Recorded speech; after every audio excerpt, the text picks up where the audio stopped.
video we will be discussing on the system design key concepts part 7, that is SPOF, that is single point of failure.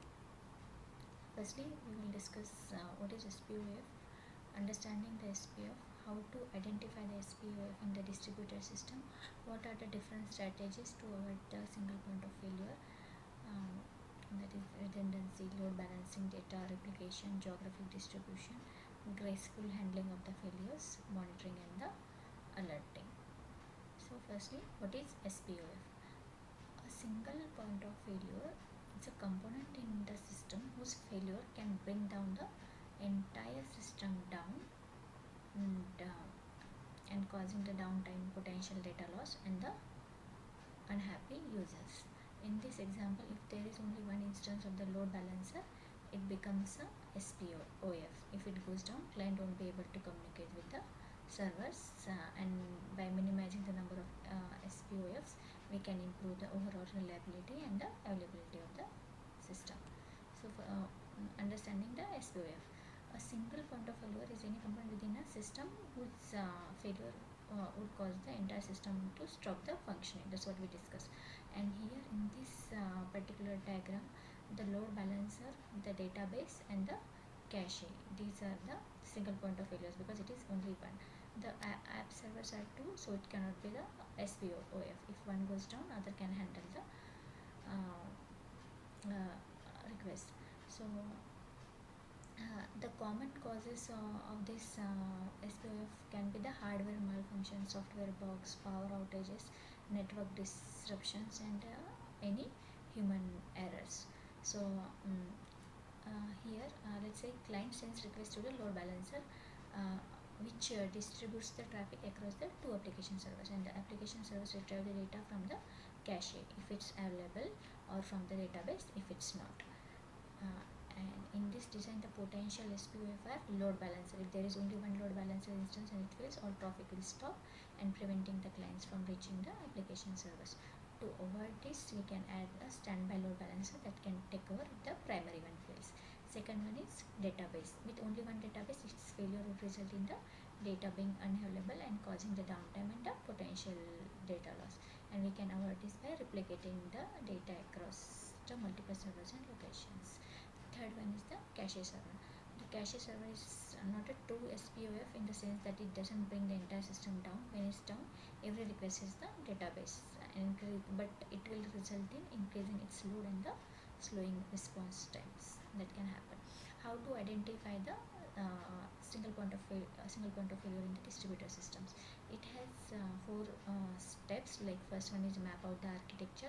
We should create a detailed diagram of the system's architecture, identify all the components, services and their dependencies, and look for the components that do not have the backup or redundancy.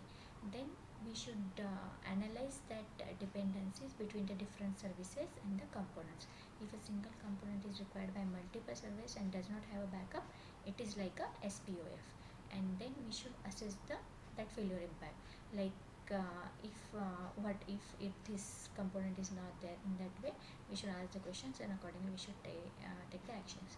And fourth one is chaos testing. It is also called as the chaos engineering, and it is the practice of intentionally injecting the failures and disruptions into a system to understand how it behaves under the stress and ensure it can recover gracefully. What are the different strategies to avoid the single point of failure? There are 6 strategies. First one is redundancy, second one is load balancing, third one is data replication, fourth one is geographic distribution, fifth one is graceful handling of the failures, and sixth one is monitoring and alerting. So we will discuss all these strategies in the detail.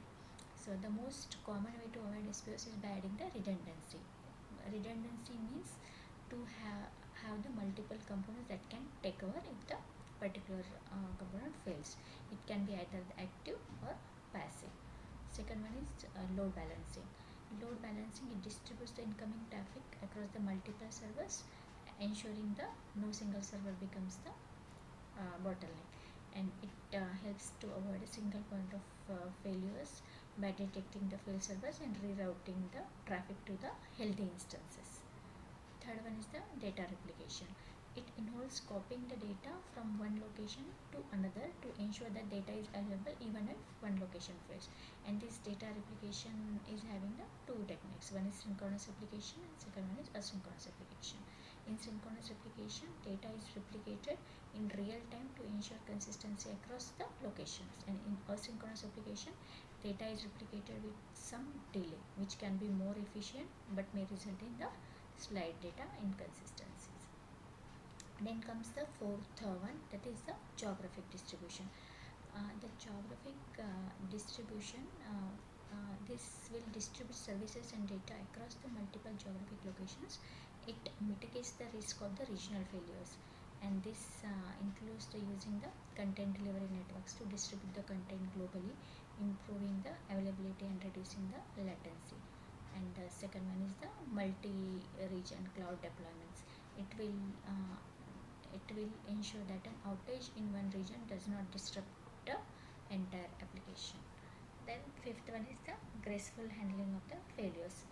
Uh, we should design applications to handle the failure without the crashing. For example, if a service that provides user recommendations fails, the application should still function, perhaps with a message indicating limited features temporarily available.